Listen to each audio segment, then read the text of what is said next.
Hello again, everybody. It's your best friend, Kate. I am going to show you how to make a super simple but really cute birthday card using these items right in front of us. And that's it. And in fact, we probably don't even need this many blocks. You could make this with a block. If you only had one block, for example. I recommend this one. We're going to have some leftover paper too, so that's kind of cool. So this is a card that I showed on Instagram, and there is also a recipe for it on my blog. So I will post a link for that down below. You can check that out. That way you don't have to like scramble to try to write down all the measurements and stuff like that. But yeah, so it's going to be a birthday card. This was inspired by a Stampin' Up! Challenge. So Stampin' Up! Likes to put out challenges to their demonstrators, you know, as like a creative prompt, if you will. And this month's was simple stamping. It's a hashtag thing, so right? So hashtag is simple stamping. And the requirements to be selected for a prize are, it's got to be a birthday card, and you can only use ink, paper, and stamps. So that's where this is coming from. I figured I could add a little bit of adhesive and it wouldn't be cheating because, you know, it's a craft project. You gotta use a little bit of glue. You know, it wouldn't be a craft project if you didn't get glue on your workbench somewhere.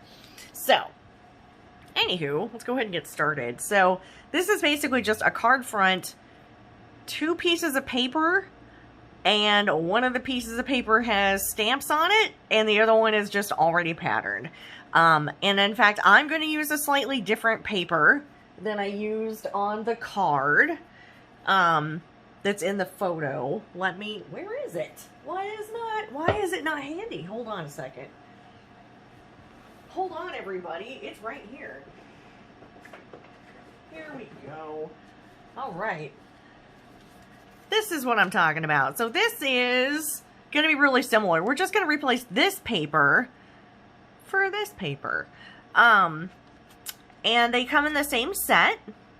So if you buy this paper pack, you get this paper with it. This is the one that has cacti. Or no, it's got little spikes on the back. This one is cacti on the back. So yeah, we're going to go ahead and make this little guy real quick. So this is a great project for beginning stampers. So I'll give you some tips on how to stamp. And if you're just a really busy crafter, then this project might be for you too. Because sometimes you're like, oh crud, I don't have any good cards around right now. You know, like you're just not feeling it for whatever reason. This is going to be the actual card base. This is Mint Macaron is the name of this color. Mint Macaron. This is old stock. This actually was an in color like about 5 or 6 years ago. And it's looking a little bit different than it used to. But, anyway, it is Mint Macaron. It's just an old batch.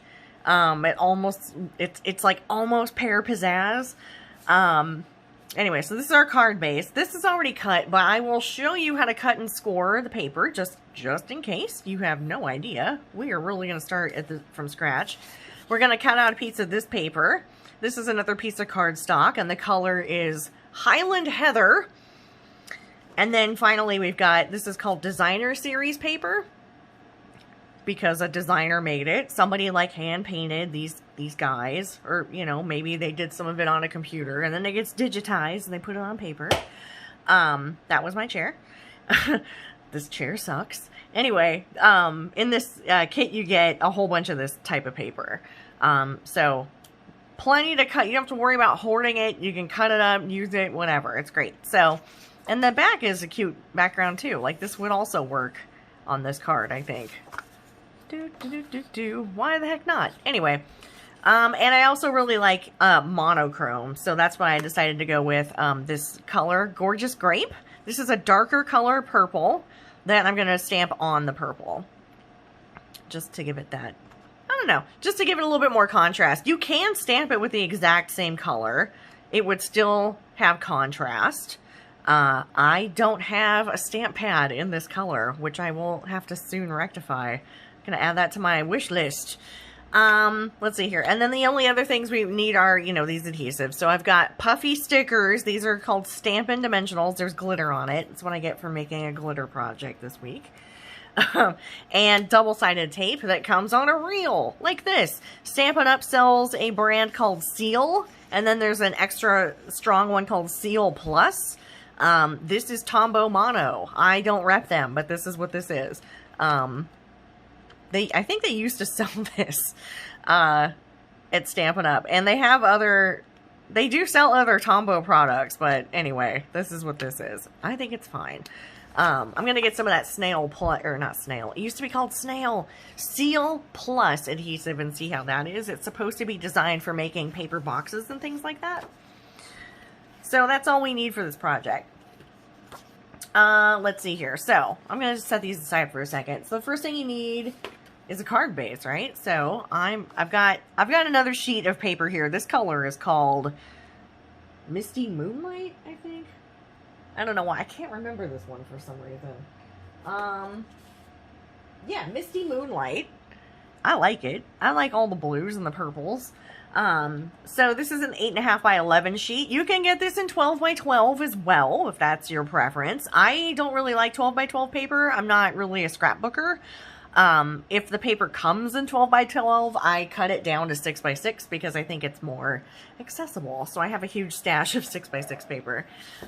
Alright, so I'm going to get my trusty straight edge cutter out here. This is not, again, not a Stampin' Up! Product. I'm not repping these guys. But this is what I have. I'm going to open up a little arm on it here. And this is a really common thing for paper trimmers, that they'll only be about 4 or 5 inches wide here. But they'll typically extend out. This goes all the way out to 15 inches. So, you know, practically doing, you know, legal size stuff on here. And I just changed the blade on this last night, so it's super sharp. Alright, so I need to cut this baby in half this way, and it's an 8.5 by 11 sheet of paper, so I'm just going to go ahead and line this up on the 5.5 mark over here. Close my little thing, and then run this down. I apply a little bit of pressure to make sure I get a nice clean cut, and this is the card base, and I've got 2 of them now. Huzzah! This is why everybody makes this size card, because you don't waste any paper. 5 by 7s, I'm charging extra for those, because that's one sheet of paper with a couple little strips left over. Alright, so that's the first step. Second step, we're going to add a score mark to it. And I use a scoring device. Obviously not a Stampin' Up! Product. This is pretty old. I don't know if they still make these or not. In fact, it looks kind of dirty. Just realizing that right now. Anyway, this one has a convenient mark right at 4 1/4 inches, which is half of 8.5. So I'm gonna pop I love that. Sometimes I can catch it right when it comes out. Anyway, I'm just gonna go ahead and score this like this. If you don't have one of these, I can sell you one, of course. Stampin' Up! Has one. The Stampin' Up! One is cool because it has a channel like every 1/8 of an inch for like 12 inches square. I haven't bought it yet because I'm a new demonstrator. And I've been using this one for a while. This is one I inherited from a friend who had upgraded to a Stampin' Up! Scoring board. If you don't have one, you don't want to buy one, you can also just use a straight edge and then something blunt, like a burnisher or a bone folder or the tip of a pen if it's really clean, and just run it along the straight edge, you know, after you measure a little mark or whatever, and then you can just erase your pencil marks. So that's a low-tech solution. I'm going to go ahead and set that aside because I don't need it for this project, but that is how you cut and score the paper for that. And then I'm going to need a couple, so now I need my patterned paper and my purple paper. Let's do the patterned paper first. I'm going to go ahead and close that. I don't think I need it.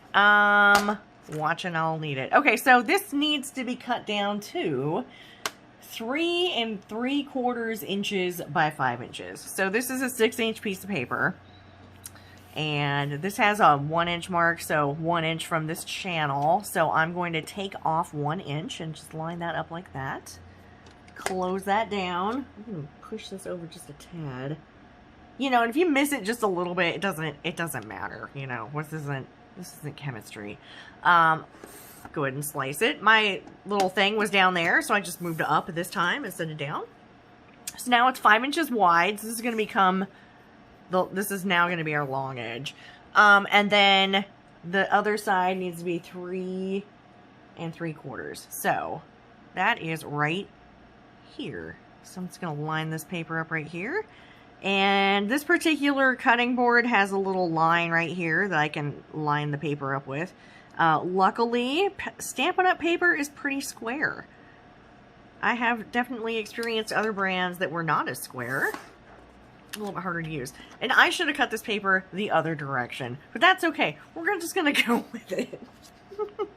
Or, even better, let's use this side. Hey, there we go. Beauty of double-sided paper. It's still going to look good. Beauty of double-sided paper. Alright, I don't need to get this out of the way. We're still using it. Alright, so anyway, shoot.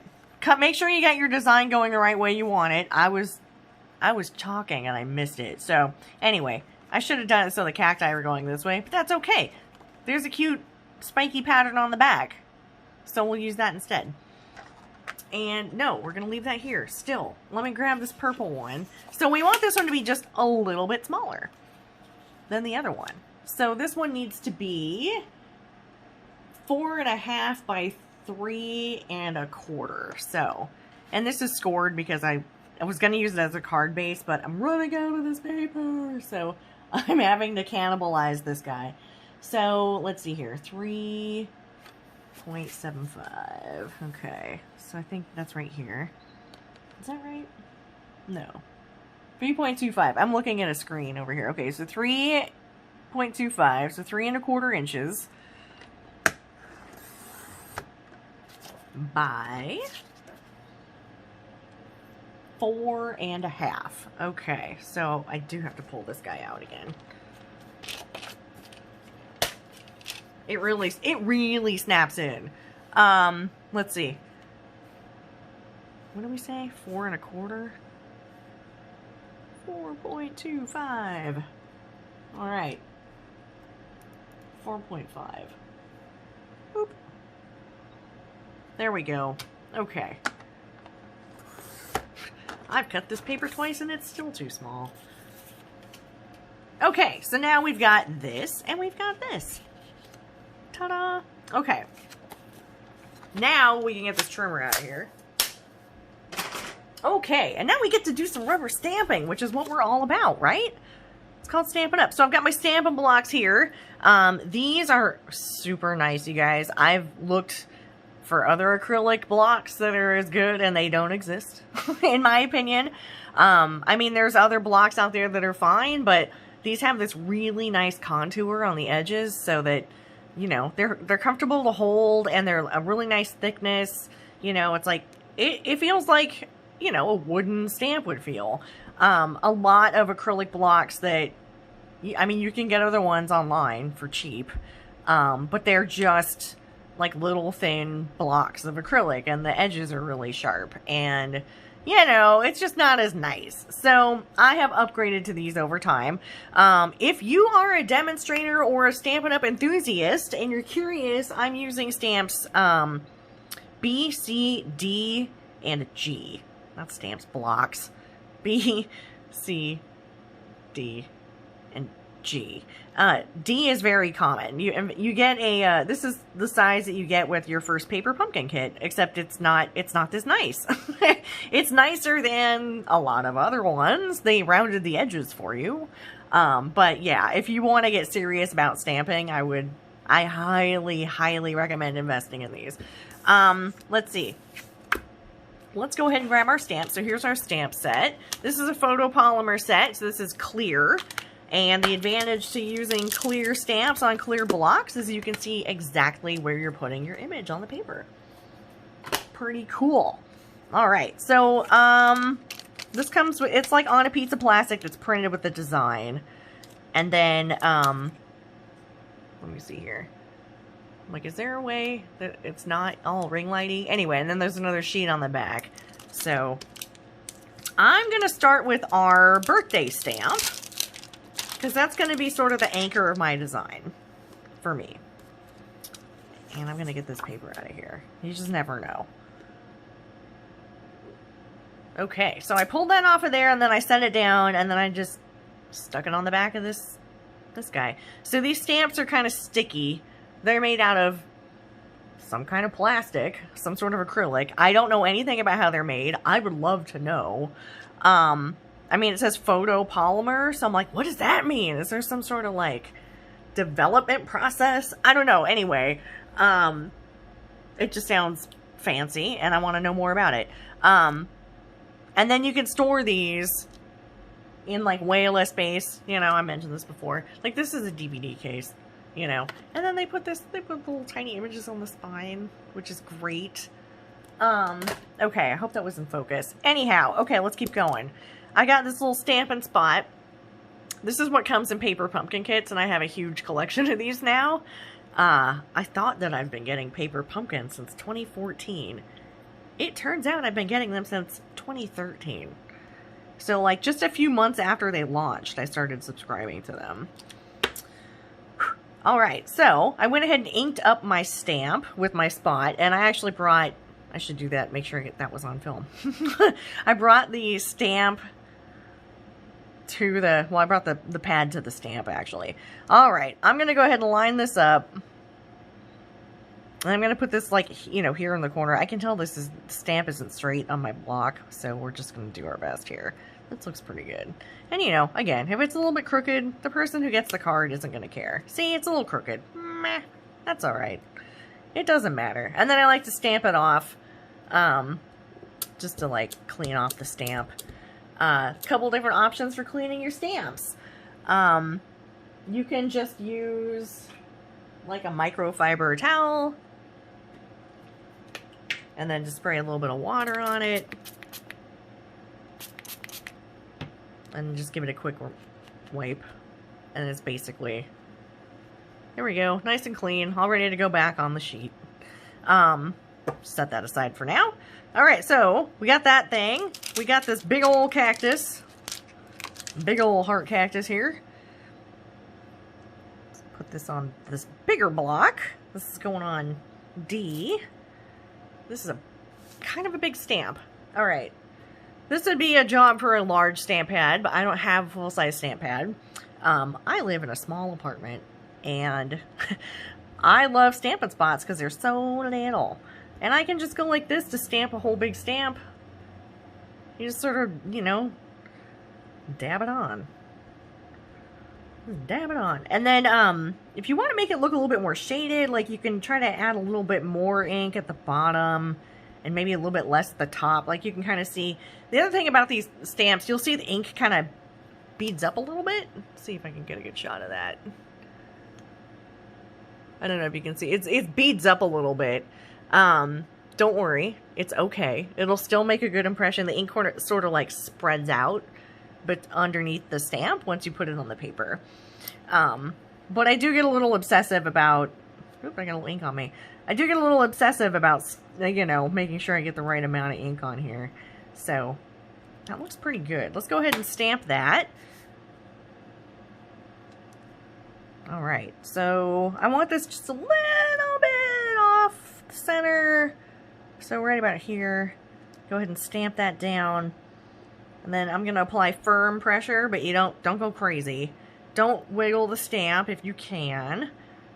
If you do wiggle it, flip the paper over, try it again. Lift it up. Hey, pretty good, huh? I like it. So that turned out pretty great. I like it. So there's that. I'm going to stamp off that ink. No sense in getting it all over the microfiber towel. And you know, you can tell I've been using this. It's like a little bit pink from the ink. Pink from the ink. But it doesn't affect the performance of the stamp at all. So, just keep in mind. It happens with rubber stamps too. Like the actual rubber stamps. And then this guy has a flower. I actually meant to use my smaller block on this, but that's okay. Alright. So this cute little guy. Let's go get the Stampin' Spot again. do the thing. I'm actually going to try to put more ink on the... Oops. I know I'm shaking the camera. Put a little bit more ink on the top side, because part of this is probably going to stick to the cactus. And I got a little bit of extra ink here, no big deal. If you stamp it, if you stamp correctly, it shouldn't be a problem. And then I'm just going to sort of, you see, I've got this little tiny, there's a spike right there. And I'm going to put the middle of that spike in between those flowers. And I can see what I'm doing because of the stamp in the block. Alright, so stamp that down to let it hang out for a second. Pull it up. There we go! How cute is that? Alright, and then lastly, there's these little bitty guys in here. These are shadows. These are little shadows. So I'm going to grab a shadow. And, you know, normally I would put this down. You've been seeing me put the stamp on my work surface. And then putting the stamp. I can't do that with this one. So we're going to pick it up and place it on the stamp. I mean the block. I keep saying that. Place the stamp on the block. Then I just push it down a little bit to make sure it's secure. That's it. And then, I don't know, decide which side is up. It doesn't, there is a side that's a little bit more straight. So I'm calling that up.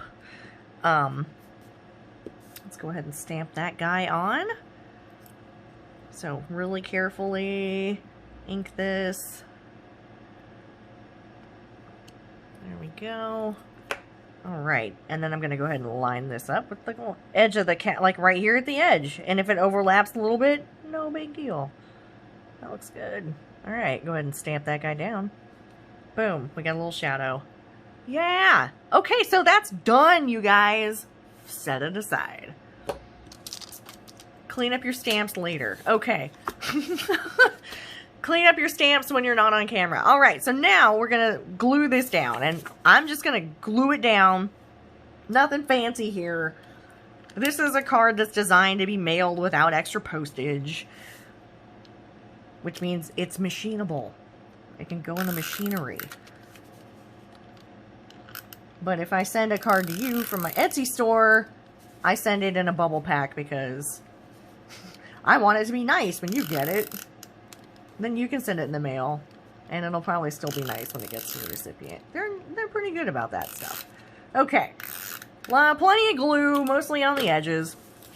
Okay, and then I'm a big fan of off-center stuff, so as you can see from my camera angles, I am going to go ahead and stick this on in the upper left-hand corner. So just ignore this half of the card. Ignore it. It's not here. I don't like to fold my cards before I work on them. I think it's easier. So anyway, I'm going to put this about 1/8 of an inch, you know, from the corner here. And then stick it down like so. I need to just, man, I need to find something that doesn't bounce around as much. All right, and then we've got this thing that we stamped already. So let's go ahead and add our dimensionals to the back. I would say let's use about 9, or if you're like me and you hoard everything, you might have something like this. I've got a bag of the edges of these sheets that I cut down and save. I just like cut the backing paper off. You know, it's like the middle gets like this. I just cut this paper out, and then I have these left over. I'm just gonna go ahead and use these. I get a ton of them. I'm gonna get more in a couple weeks when my paper pumpkin shows up. I can order more. I'm just gonna use them. So I'm gonna use about 9, I think. This is what I suggested in my recipe online. Something I learned recently was that Stampin' Up! Refers to their like materials and directions guides as recipes. And I'm like, yeah, it is a recipe. Like, when I wrote it out, I was like, it's totally a recipe. I'm like, here's what you need. Here's your card base. And then you're going to need this piece of paper, and you're going to cut it to this size. So, you know, it's like chop finely. Get out your onion and chop it finely.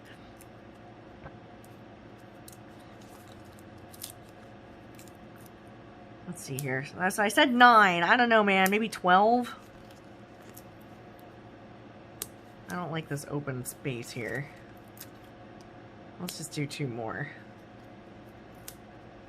There we go. No, like, no, this space is lonely. It's fine. Okay.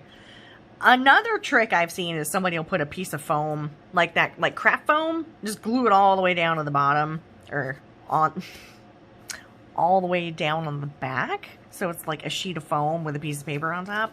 And then when it goes through the post office machinery, it just squishes it a little bit and it doesn't deform the paper. But, you know, I think that these usually arrive okay. So I am just checking where this is, and I think that looks pretty good, guys. I'm going to go ahead and take the backing off of those stickers and set it down. We're going to call it done.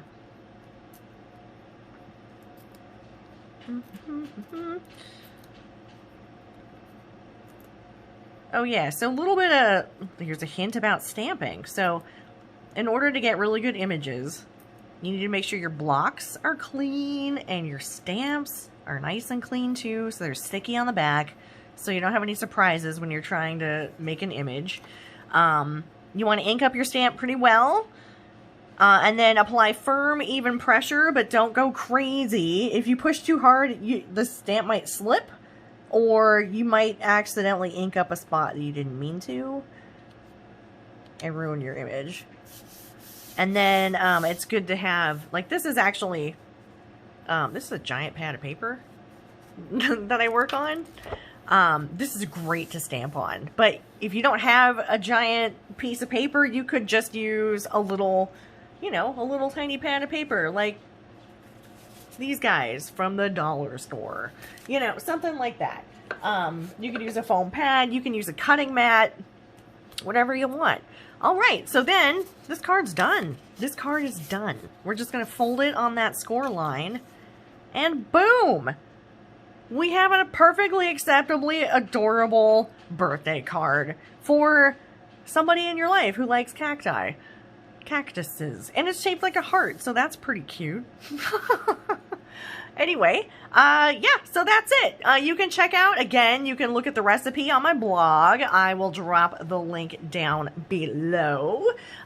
Check out my Etsy store to see what I've got in stock. Right now there are Valentines in stock, and it is February 3rd, y'all. So get on it. Get your sweetie something cool. And what else? What else can I plug? Yeah, I'll plug them in the, I'll put it in the comments. Not the, why do I always say that? I'm so old. Okay, anyway. Thank you for watching, and I will talk to you all soon. Bye!